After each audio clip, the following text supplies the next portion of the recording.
when your new life feels unsafe, why your nervous system can resist the transformation you asked for, and the biology of the in-between and learning to hold who you become. What if the new isn't wrong, just unfamiliar? You asked for change, you worked for it, you faced what most people spend their lives avoiding. You stopped running from yourself, you began listening differently, seeing differently, choosing differently, and then something strange happened. The life you said you wanted started becoming possible, and part of you wanted to run. The relationship became healthier, and suddenly you couldn't relax. The opportunity arrived, and instead of excitement, you felt dread. Someone loved you without making you earn it, and you become suspicious. You finally had permission to rest, and your body couldn't stop moving. You set the boundary you knew was necessary and immediately wanted to take it back. You became visible and suddenly wanted to disappear. So you asked yourself, what is wrong with me? Maybe nothing. Maybe we've been asking the wrong question. What if your consciousness has already recognized something that your nervous system has not yet learned to trust? What if the new doesn't feel uncomfortable because it is wrong? What if it feels uncomfortable because it is new? That is where we're going today. Not back into the crossing, we've already been there. Today we're talking about what happens after recognition, when truth has entered consciousness, but your biology is still carrying predictions written by the past. Because revelation can happen quickly, embodiment takes evidence, repetition, returning. And that changes everything. Chapter 1. Your body may still be living by an old map. Your nervous system is extraordinarily adaptive. It learns, it predicts, it remembers patterns. And many of those patterns were formed long before you had language for what was happening, mostly to keep you safe and alive. If visibility once brought criticism, hiding may have become an adaptive intelligence strategy. If expressing a need brought rejection, silence may have become the intelligence response. If love was inconsistent, hypervigilance may have become intelligent. If achievement brought approval, overworking may have become the intelligent thing to do. If conflict threatened belonging, people-pleasing may have become intelligent. If vulnerability was punished, control may have become intelligent. Notice my language. I didn't say healthy. I said intelligent. Because survival adaptations make sense in the environments that create them. The problem comes later when the environment changes, but the prediction remains. Your conscious mind says, we're safe now. The older system says, prove it. And this is where transformation becomes much more interesting than positive thinking. Your nervous system isn't particularly impressed by your vision boards. It learns from direct experience. There is a principle from learning science, often summarizes this way. Neurons that fire together, wire together. It is a shorthand for a deeper idea associated with Hebbian learning. Pathways repeatedly activated together can become easier to activate again. That matters here, because repetition does not only create habits, repetition creates familiarity, and familiarity can eventually masquerade as identity. You may have repeated vigilance so often that you called yourself anxious. Repeated over-responsibility so often that you called yourself strong. Repeated disappearing so often that you called yourself introverted. Repeated self-abandonment so often that you called yourself loving. The question is no longer only, who am I? It becomes, what have I practiced so consistently that I began calling the practice my personality? If one pattern just became visible, name it without judging it. Complete this sentence in the comments. I used to call it, now I recognize it as. That distinction matters. Recognition begins separating identity from adaptation strategies. Science meets spirit. Contemporary neuroscience describes the brain as fundamentally predictive. It continuously uses previous experience to anticipate what is likely to happen next. That ability is extraordinarily useful, but it also means yesterday can quietly become the template through which we interpret today. And when today's reality violates yesterday's predictions, something important can happen. Researchers call this a prediction error. The expected outcome doesn't arrive. The map encounters territory it cannot explain, and the system gets new information. Spirit has been describing its own version of this for millennia. The old wineskin cannot hold the new wine. Different language, different level of explanation, same invitation. Don't confuse the map you've inherited with the territory now standing before you. The nervous system can confuse unfamiliarity with danger. Sit with that, because it may explain things you've been calling failure. Chapter 2. Maybe it isn't self-sabotage. We've made self-sabotage almost a moral accusation. You knew better. Why did you do it again? Why did you go back? Why did you ruin something good? Why can't you just receive? Why can't you finally let yourself be happy? But sometimes what looks like sabotage may be protection operating with outdated information. Imagine that your early experience taught you. Love eventually leaves, then stable love appears. And what does your system predict? The fall. So instead of relaxing, you start looking for evidence. A delayed text becomes suspicious. A quiet evening feels strange. Consistency feels almost boring. Part of you may even feel more chemistry with someone unpredictable. Why? Because familiar doesn't always mean good. Sometimes familiar simply means recognizable. Or perhaps success was historically followed by greater demands. You achieve something wonderful, everyone congratulates you, but that night you can't sleep. The mind says, we did it.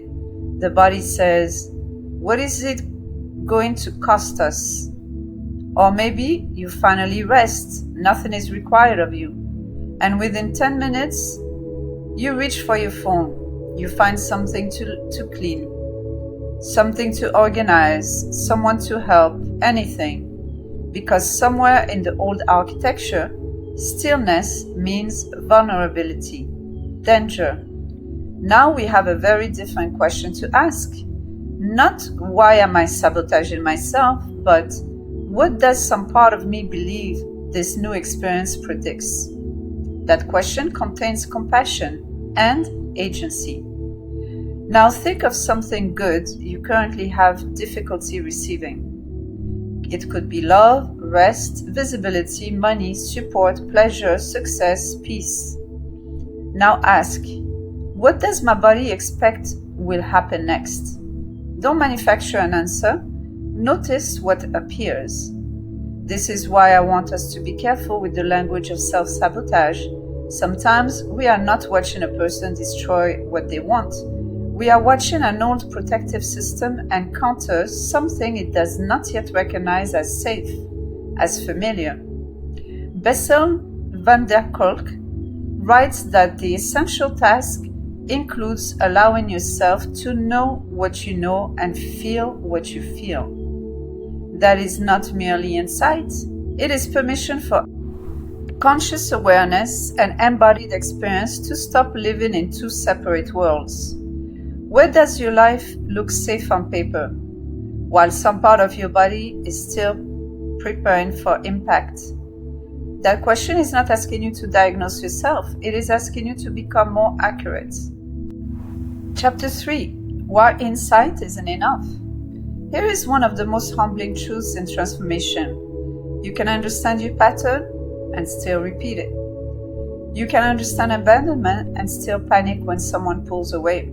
You can understand people pleasing and still hear yourself saying yes while your entire body contracts. You can understand abundance and still feel unsafe or guilty receiving. You can understand authenticity and still feel your throat tighten when it is time to speak. That doesn't make the insight useless. Insight opened the door, but now something has to walk through it. Because information changes what you know. Experience changes what your system expects. You can read every book ever written about swimming, study buoyancy, watch swimmers, understand breathing technique. Eventually, you still have to enter the water.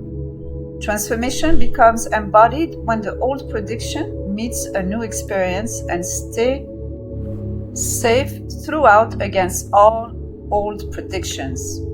The new evidence. You say no and nobody abandons you. That's new evidence. You express disappointment and the relationship survives. New evidence. You ask for help and someone helps without humiliating you. That's new evidence.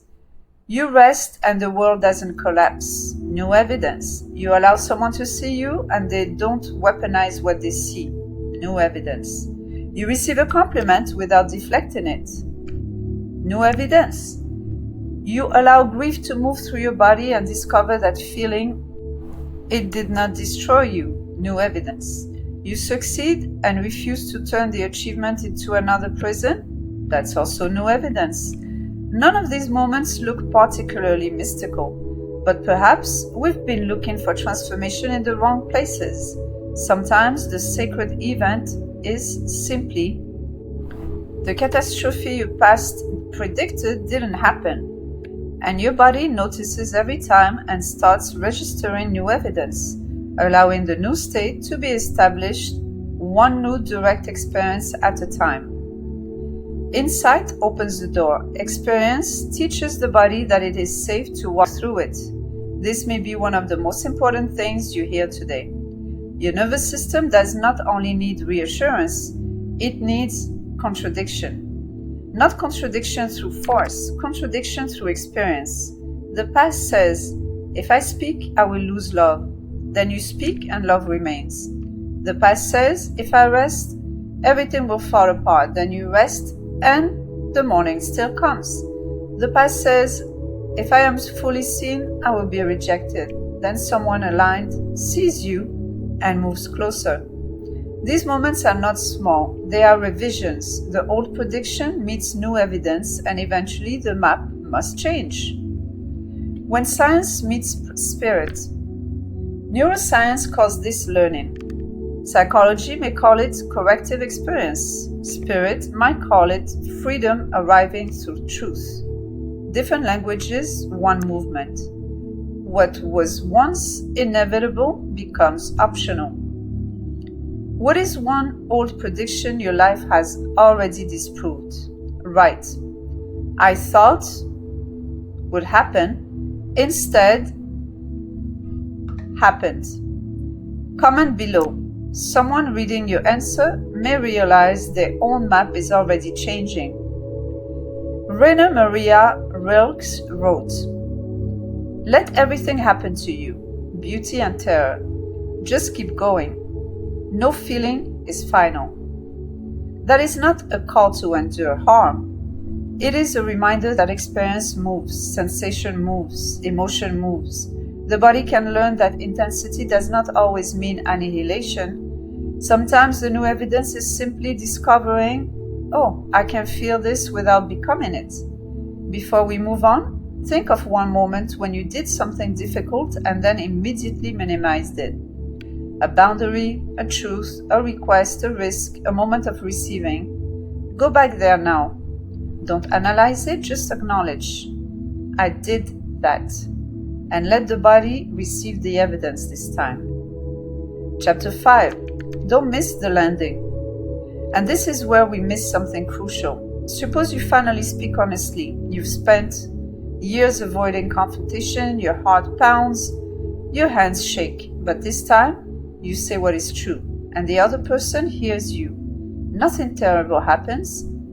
Then, what do you immediately do? Do you stay, or do you escape the experience? Do you grab your phone, replay the conversation 17 times, send another message explaining yourself, apologize for the boundary, convince yourself you were too much, withdraw or numb? Because the moment after the new experience matters.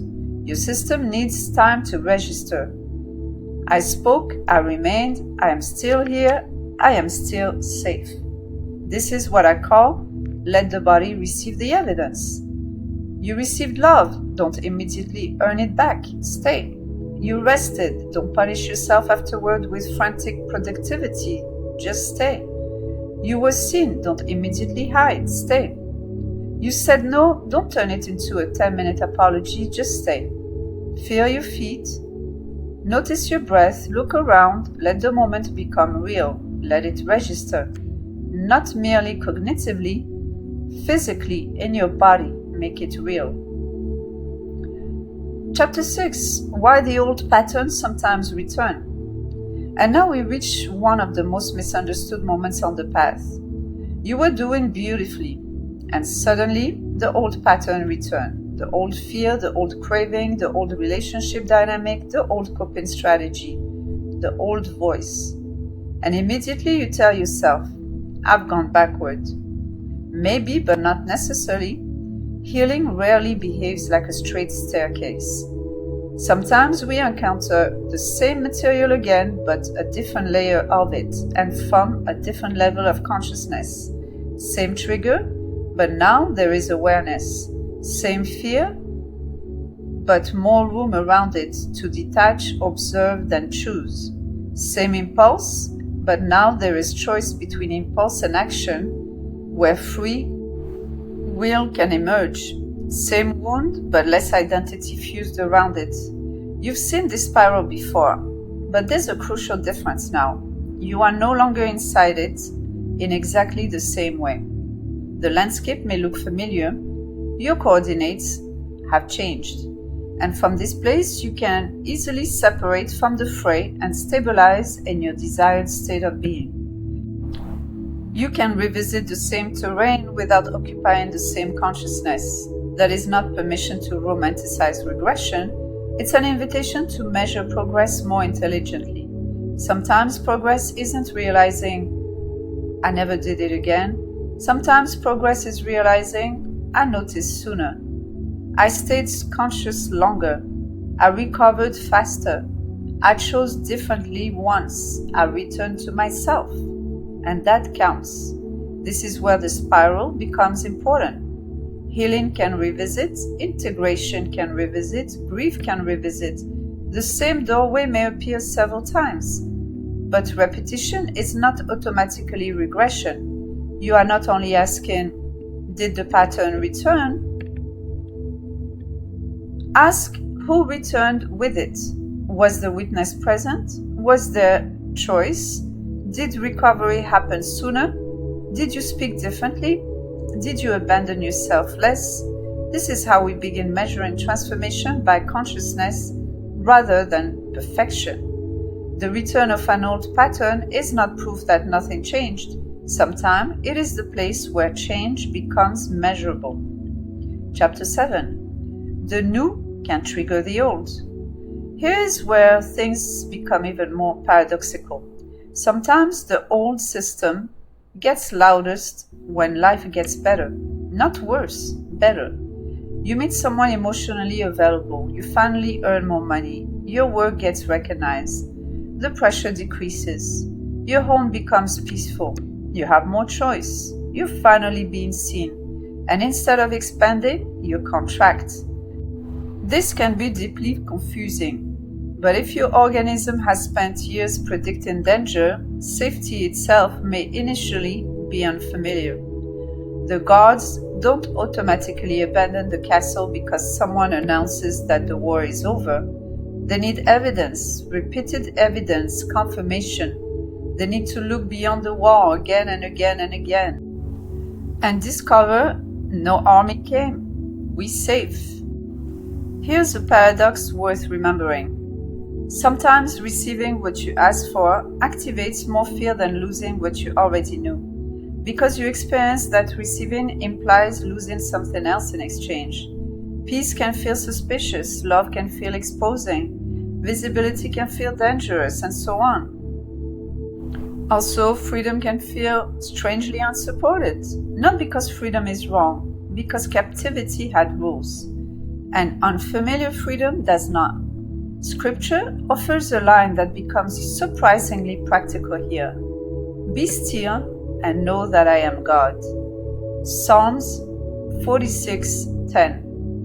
Stillness is not always passivity. Sometimes stillness is the interruption of ancient emergency. The moment you stop running long enough to discover nothing is chasing me now, so why do I still need my old adaptation strategies? Which feels harder for you to tolerate right now? Peace, receiving, visibility, rest, intimacy, abundance, or success? Choose one word, no explanation necessary. That word tells us where the new may still feel unfamiliar. Chapter 8. This is why we don't force transformation. Titration. Why a little more can change more than all at once. There is a word used in somatic approaches that deserves a proper explanation. Titration. The word originally comes from chemistry. You don't dump everything into the solution at once. You introduce a small amount, observe what happens, then introduce more. In nervous system work, the principle is similar. You approach difficult or unfamiliar experience in small enough doses that you can remain present and feel safe while experiencing it. That last part matters, because if I push myself so far beyond my capacity that I become overwhelmed, shut down, or dissociate, I may have survived the experience, but I haven't necessarily taught my nervous system what I wanted it to learn, that we were safe. The goal isn't how much can I endure. We've done enough of that. The question becomes, how much newness can I experience while remaining connected to myself and feeling safe? Suppose visibility feels dangerous. Titration doesn't necessarily mean launch everything at once. Tell everyone, expose your entire life, become fearless by Friday. Maybe it means post one thing you genuinely believe, then stay. Feel the heartbeat. Feel the urge to delete it. Don't immediately obey the urge. Look around, breathe, ground, notice. Hey, I'm visible and I'm still here, still safe. That's titration. If boundaries feel dangerous, don't begin by trying to revolutionize every relationship in your life. Try one clean sentence. That doesn't work for me, for example. And stop. No dissertation, no defense brief, no 12 paragraph proving you're still a good person. Stay long enough for your body to discover a boundary happened and I still belong to myself, I'm still safe and aligned. If receiving is difficult, receive one compliment without minimizing it, without deflecting, and say thank you, period. Feel the discomfort, let it move. This is not making yourself small, it's making transformation integrable. The dose is large enough to create new evidence, but small enough that you can remain in relationship with yourself while receiving it. Titration isn't shrinking the transformation, it's giving transformation somewhere to land. And as capacity grows, the dose grows. 2% becomes 5%, 5 becomes 10, until one day what once required tremendous courage simply feels like the way you live. Micro practice. Try this now if it feels comfortable. Take a normal breath in. then another small inhale, and allow the exhale to be slow and longer. Don't try to become calm. Just notice whether anything changes. One breath, one piece of new information. Did anything shift in the jaw, chest, shoulders, in the breathing? Nothing at all? Comment with the first thing you notice. We're practicing body literacy, not performing relaxation. Chapter 9. Expansion is capacity. Now we can redefine something we've talked about throughout this journey: expansion. Spiritual language often makes expansion sound enormous: more light, more manifestation, more consciousness, more extraordinary experiences. But what if some of the deepest expansion looks almost ordinary? The capacity to feel grief without becoming grief, to experience joy without bracing for its disappearance, to love without abandoning yourself, to be loved without the need to earn it, to hear someone's pain without making it yours, to encounter uncertainty without immediately manufacturing control, to succeed without turning success into another survival mechanism, to rest without guilt, to disagree without severing connection, to hold two apparent contradictory truths without forcing either one to disappear. This is not numbness, and it isn't toughness, it's capacity. When science meets spirit, psychology often speaks about a window of tolerance, the range of arousal within which we can remain present, feel safe, process information, and respond rather than becoming overwhelmed or shutting down. Transformation, then, isn't simply eliminating difficult states. Part of healing is increasing our ability to remain present across a wider range of human experience. Spirit has another language for this. The vessel expands, not merely to hold more light, but to hold more life and its paradoxes.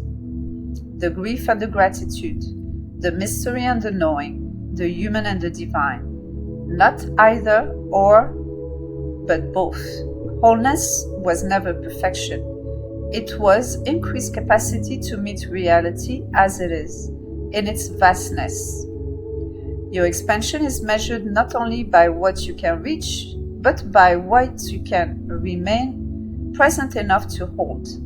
This is where I want to reclaim the word expansion. Expansion is not perpetual bliss. It is not spiritual performance. It is not becoming unaffected by life.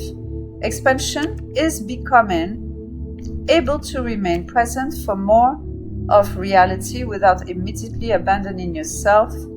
More sorrow, more beauty, more responsibility, more intimacy, more truth, more joy, more uncertainty, more love. Reichsline returns here for a reason. No feeling is final. The capacity to hold complexity without immediately escaping it may be one of the clearest signs that your inner architecture has changed for the better. Don't ask only, what have I overcome? Ask, what can I hold now that I once had to escape? That answer may show you the growth the old metrics missed. Share below. Chapter 10. Regulation does not mean being calm all the time. This matters because regulated has almost become another identity to perform. A regulated person gets angry. A regulated person grieves. They can also become frightened. They can mobilize powerfully when action is required. The goal isn't permanent serenity. That's not regulation. That's another impossible standard. Regulation is flexibility, range, movement, and return. You rise without losing yourself. You descend without disappearing. You feel without drowning. You mobilize without living permanently at war. And when the moment passes, you can come home. That's why the center matters. Home isn't a place you never leave.